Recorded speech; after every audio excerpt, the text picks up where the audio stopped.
আমি শুধু বড়াই করে আমি মুসলমান, আমি বড়াই করে আমি ইমানদার, আমি বড়াই করে আমার ইমান, নামাজ পড়ে না তাই কি আমার ইমান ঠিক আছে?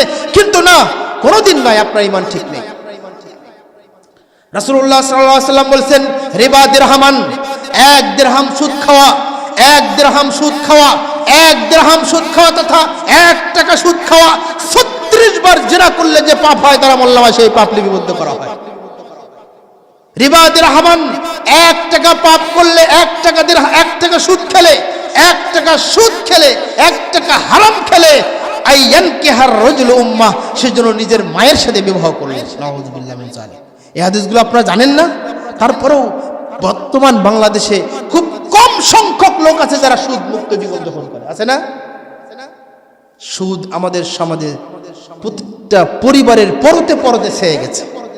সমিতি, এনজিও আমাদের দেশের অর্থনীতিকে যেমন চুরি করে নিয়ে চলে যাচ্ছে, অনুরূপভাবে আমাদের দেশের মুসলিমদের ঈমানকে হরণ করে দিচ্ছে।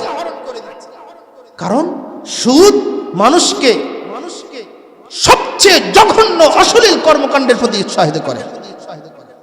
আর সেটা কি? 36 বার জিনার অপরাধ। এটা হলো, আল্লাহ বলছেন, এটা হলো সুদের 70-এরও উপরে পাপ রয়েছে। তার মধ্যে এই সবচেয়ে ছোট, সবচেয়ে কম মানের পাপ হলো নিজের মায়ের সাথে বিবাহ করা। নাউযুবিল্লাহ।